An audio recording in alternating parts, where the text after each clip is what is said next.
Hi everyone, कैसे हैं आप सब। Good morning, very very good morning. सुबह के बज रहे हैं देखिए 7:30 और काम ख़त्म हो गया है। नहाई हूँ, सर धो लिया है, झाड़ू पोछा सब कुछ हो गया है। अब बचा है सिर्फ नाश्ता, और नाश्ता अभी सोइद को करना नहीं था, इसलिए मैंने सोचा चलो मैं नहा के आ जाती हूँ। जब तक ये नाश्ता के लिए इसका मन बनेगा, तैयारी करके रख दी है, क्योंकि आज बनाने हैं सिंपल रोटी। इससे फीवर है, पराठे वगैरह नहीं बना सकती। पीछे आवाज़ आ रही होगी, थोड़ा सा इग्नोर करना, क्योंकि पड़ोस में हमारे बच्चे आए हुए हैं मामा के यहाँ।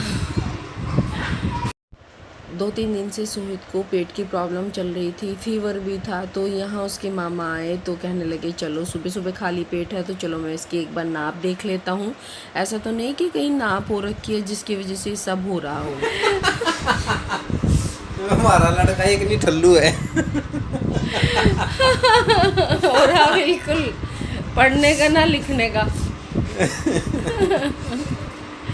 मौज तो सोई तेरी आ रही, सच्ची में मौज तो तेरी है। बुखार तो ना होगा आज? अब नहीं है फीवर। ठीक हो जाएगा। दवाई दे दिए इसके उपचार? नहीं, अब दूंगी पैसे। तो यहाँ आ गए थे मामा इसके सोहित के। तो मैं क्या कर रही थी, हाँ, बच्चे जब आते हैं मामा के यहाँ खुश खुश, और पूरा मतलब जो आवाज़ जो घर में हा हुल्ला होती है ना, वो वाली हा हुल्ला हमारे यहाँ पे हो रखी है। तो इस वजह से हल्की फुल्की आवाज़ें आप लोगों को बैकग्राउंड में अब से जब तक का ये बच्चे रहेंगे आती रहेगी। और काम मेरा ख़त्म हो चुका है। नाश्ता अभी नहीं बनेगा, नाश्ता आधा 1 घंटे बाद बनेगा, यानी कि 8:30-9 के आसपास।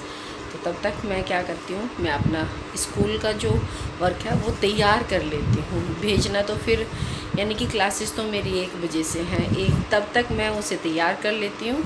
फिर यह है कि बस वर्क सेंड करना रह जाएगा, जो छोटा मोटा वर्क है वो मेरा बाद में कर लूँगी मैं। चलिए पहले अपना वर्क करती हूँ। और सोहित को ना फीवर है, इस वजह से ये एक बार इधर एक बार उधर, बस ये। मैं आई थी पूनम के यहाँ से, लगभग मुझे हो गया 1 हफ्ते से ज़्यादा, हाँ 1 हफ्ते से ज़्यादा हो गया। फिर मम्मी एकदम से बीमार हुई, और जब मम्मी बीमार हो गई तो उन्हें लेके एकदम से हॉस्पिटल भागना पड़ा। खैर वो एडमिट नहीं हुई, एडमिट के लिए पर्चे पे डॉक्टर ने लिख तो दिया था, लेकिन मैं उतनी तैयारी के साथ नहीं गई थी कि मैं उन्हें एडमिट करूँ। तो फिर मैंने बोला डॉक्टर साहब को कि आप 1 हफ्ते की दवाई दे दीजिए, तो उन्होंने 1 हफ्ते की दवाई दी। मैंने कि इस बीच में अगर कोई प्रॉब्लम होती है तो फिर मैं लेके आ जाऊँगी। तो खैर उन दवाइयों से ही उन्हें आराम लग गया, अब ठीक है, चल फिर लेती हैं, घूम लेती हैं थोड़ा सा, इतना भी है हो गया। धीरे धीरे कवर होगा। जब बहुत ज़्यादा हो जाता है ना तो एकदम से नहीं ठीक होता। ये था छोटा सा अपडेट अब तक का, कि मैं कब आई थी पूनम के यहाँ से। जो मेरी कल वीडियो गई है, यानी कि लास्ट वीडियो थी मेरी वहाँ की, लेकिन उसके बीच में एक वीडियो और बची है जो बहुत स्पेशल वीडियो है। वो जाएगी, या तो आज मैं उसे डालूँगी या फिर मैं कल डालूँगी उसे, तो वो देखना मत भूलिएगा। स्पेशल रेसिपी की वीडियो है, टोटली रेसिपी की वीडियो है वो, पनीर लबाबदार की। अगर ये पहले गई तो, अगर वो पहले गई तो ये बाद में जाएगी, अगर ये बाद में गई तो वो पहले जाएगी। तो चलना। सुबह सुबह हमारी आइसक्रीम,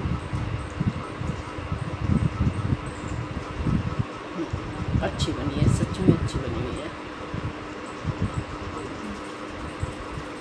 रात बनाई थी ये भाभी ने, तो सुबह सुबह आ गई, अपनी अपनी आइसक्रीम खाओ सब।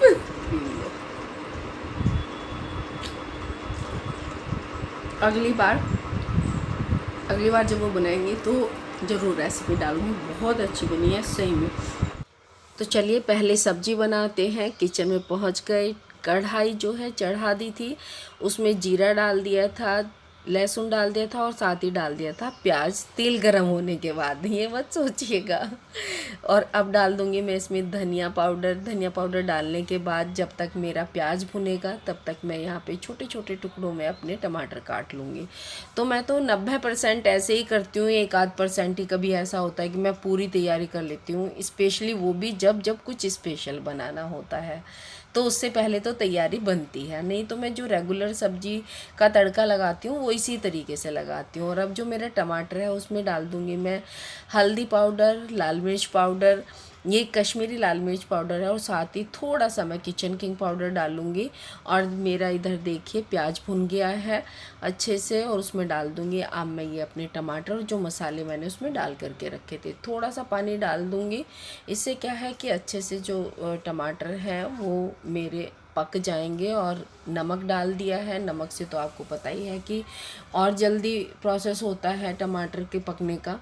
थोड़ी देर ढक दिया था और देखिए कितने अच्छे से मैश हो जाएंगे। अब ये अच्छे से पक गए हैं और अब इसमें डाल दूंगी मैं कद्दू। जी हाँ, कद्दू की सब्ज़ी बन रही है तो कद्दू डाल दूंगी और अच्छे से इसे मिक्स कर दूंगी।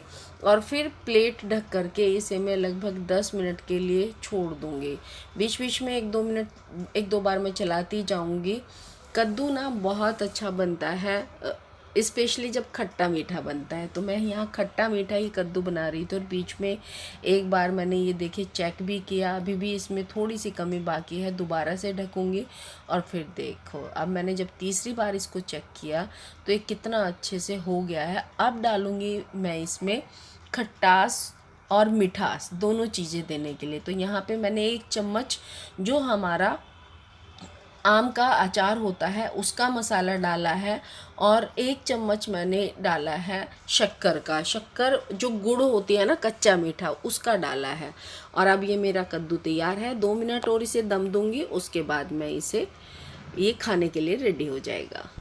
कैसा बना है बताइएगा ज़रूर। काम हो गया मेरा स्कूल का, मैंने तैयार कर दिया, आधा 1 घंटा लगा। और अब लाई हूँ मैं ये चादरें निकाल करके। ये चादरें किस लिए लाई हूँ मैं आपको दिखाती हूँ।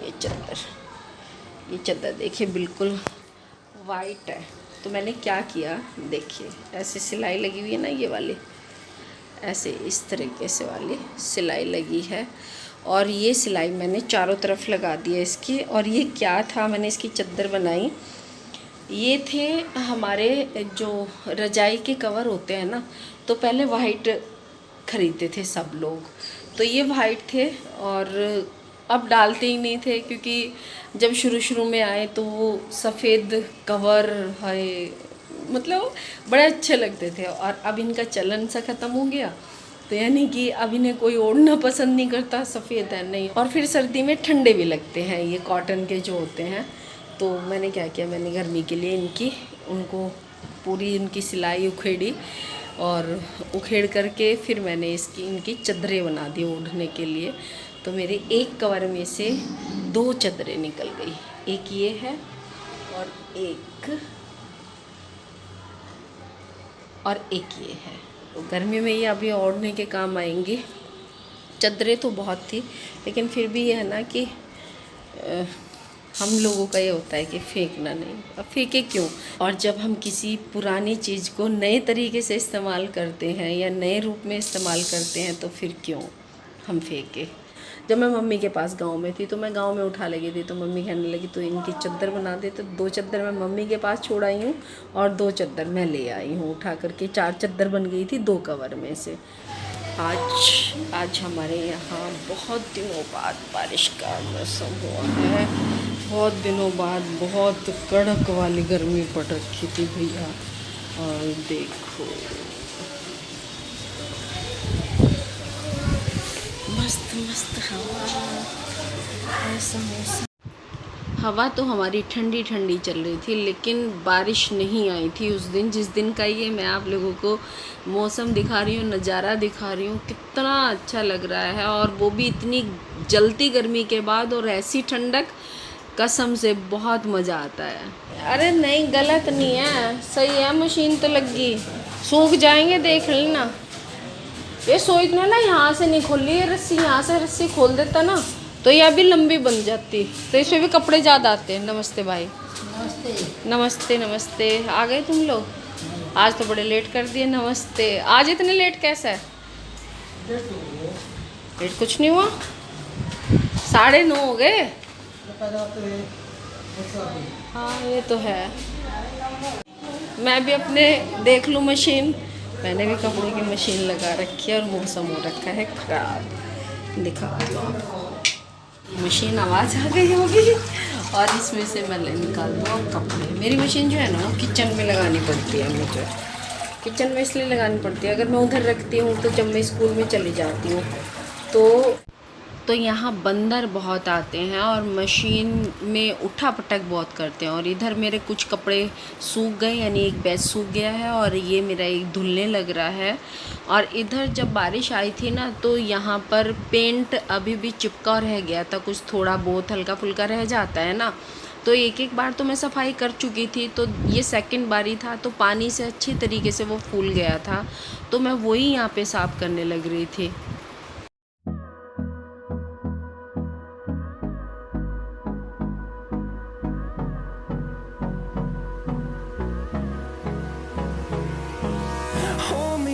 Till I get up, time is barely on our side.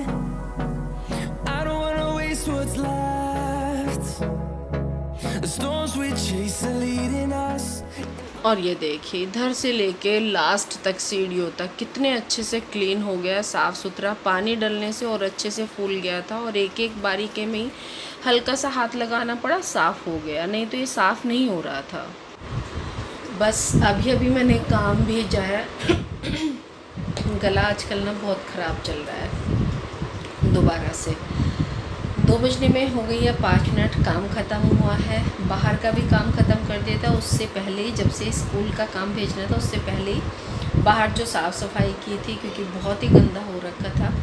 नीचे का तो अभी भी काम चल रहा है, तो ऊपर का जो पोर्शन है मेरे वाला, तो मेरा काम ख़त्म हो गया था। मेरे फ्लैट के सामने का बराबर वाला अभी भी चला हुआ है, तो मकान तो मेरा बहुत अच्छा हो गया। लेकिन अभी जो मैं बात करने बैठी हूँ आपसे, वो ये बैठी हूँ कि ये तो है, देखो ये तो मैं भी जानती हूँ कि हम आजकल सारी चीज़ें शुद्ध तो खाते नहीं हैं। अगर हम घर का दूध भी पी रहे हैं तो उसे भी हम शुद्ध नहीं कह सकते, जो हम भैंस के नीचे से निकाल करके लाते हैं। मैं तो किसान की बेटी हूँ, किसान परिवार से बिलोंग करती हूँ, तो उसे भी हम शुद्ध क्यों नहीं कह सकते? शुद्ध इसलिए नहीं कह सकते क्योंकि खेतों में इतना सारा केमिकल पड़ता है और वो जब चारे के साथ में हमारे जानवरों के अंदर जाता है खाने में उसके, तो वो शुद्ध नहीं होता है। वो वाली बात नहीं है। जो हम बचपन में थे, छोटे थे, तो उस समय बिल्कुल शुद्ध होता था। काफ़ी कुछ मात्रा में, इतना कुछ नहीं होता था, मतलब जितना केमिकल आजकल डल रहा है खेतों में। पहले घर का खाद होता था, जानवर यानी पशु बहुत सारे पाले जाते थे। हर घर में 2-3 भैंसें होती थी, गायें होती थी, साथ में बैल होते थे। तो अब क्या होता है कि अब हर तीसरा घर बिना पशु के, बिना जानवर के है। हर तीसरा घर में दूध मोल लिया जाता है। हर तीसरे घर में जानवर पालना अच्छा नहीं माना जाता। नहीं, कूड़ा होता है, गंदगी होती है, करकट होता है, गोबर होता है, खाद होती है, इसे कैसे संभालें? तो संभालना आजकल लोग जो है ना, साफ़ सफाई तो रखते हैं कि साफ़ सफाई रहना चाहिए, लेकिन ये भी तो है कि हम सारी चीज़ें अगर मोल लेने लगेंगे तो उसकी पैदावार करने वाला कौन बचेगा? तो उसे पैदा करने के लिए भी तो कोई चाहिए ना। कि हम जैसे किसान लोग अगर हम अपने पशुओं को, जानवरों को ही अपने पास से हटा देंगे, तो जो शहर में लोग बैठे हुए हैं, जो बाहर निकले हुए हैं, उन तक वो जो दूध है, जो दही है, मट्ठा है, मक्खन है, घी है, ये सारी चीज़ें कैसे पहुंचेंगी? तो चलो खैर, कहाँ थी मैं और कहाँ पहुंच गई। तो थोड़ा सा डर लगा कि चले, बहुत सारी बातें हो गई हैं, बहुत सारी बातें हो गई हैं। चलती हूँ किचन में, खाना बनाना है। खाना बन चुका है, सिर्फ रोटी सेकनी है। और अब करती हूँ इस वीडियो का एंड। फिर मिलूँगी एक नई वीडियो के साथ में। तब तक स्वस्थ रहिए, मस्त रहिए, खुश रहिए। Bye bye.